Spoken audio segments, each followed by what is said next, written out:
Hello, leaders. This is Paul Grau Jr., and welcome to the summer edition of Run to Your Leadership Challenges. The summer edition will be a combination of replays from the past year or two with a few new episodes every so often. These replays will be a great reminder of the tips and challenges from the past year or two, and we'll still be able to accomplish our primary goal for the show, and that is to equip team leaders on a daily basis to lead through the challenges you face every day. This show is brought to you by the Current Leadership Coaching Team, or the CLC Team, and we primarily work with leaders in the manufacturing industry who lead their own teams and are a part of a larger leadership team within an organization. These leaders can be at one site or at multi-sites. We work with these team leaders to get them all on the same leadership page with the same mindsets and attitudes and the same commitment levels to their team members and to the organization as a whole. For more info on how we can help you and your team, visit www.clcteam.com. Okay, let's talk about today's challenge or tip. Hey, hope you're doing great today.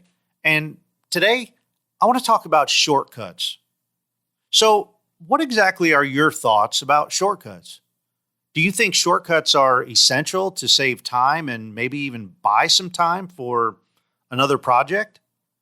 Are shortcuts something that is reserved only for the most proficient people because they just don't need to complete all the basics?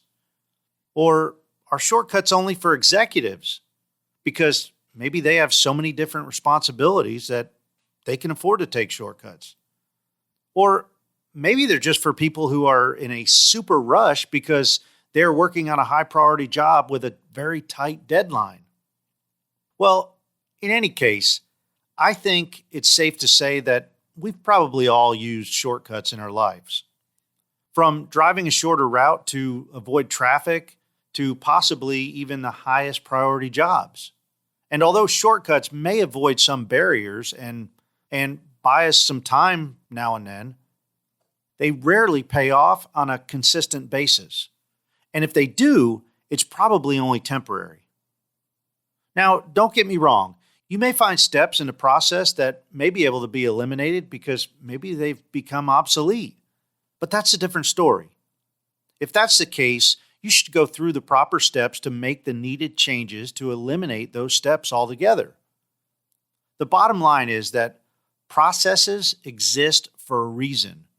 Checklists were created for a specific reason, and most likely, if a step is in the process that you think may be unnecessary, I'll almost guarantee there was a specific reason as to why that step is in there. Now, this is kind of like a syllabus in one of my classes. I have certain things listed that seem a bit ridiculous to my students. However, there are specific reasons I mention these certain things, because from my past experiences, students have consistently had difficulties in those specific areas. By listing these problem areas in the syllabus, the students make it a point to pay close attention in those areas. And guess what? It's always obvious to me who reads a syllabus and does what it says and who doesn't. The students that take the shortcuts and don't perform these steps usually miss critical components of the assignment, and they may end up getting a very poor grade.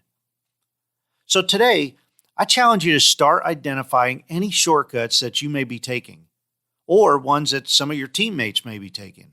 And heck, it could even be a standard practice to skip certain steps in the process altogether. But consider that a shortcut for the time being. You can also ask everyone on your team to look for shortcuts and have them take note of every shortcut they can think of. Then gather together as a team and discuss each one that everybody came up with. Break down each shortcut and determine if it's a step in the process that can be eliminated or if it's a step that must be done to prevent some kind of inadequate final product or possibly even flat out failure. If it's something that can be eliminated, do so if the entire team agrees.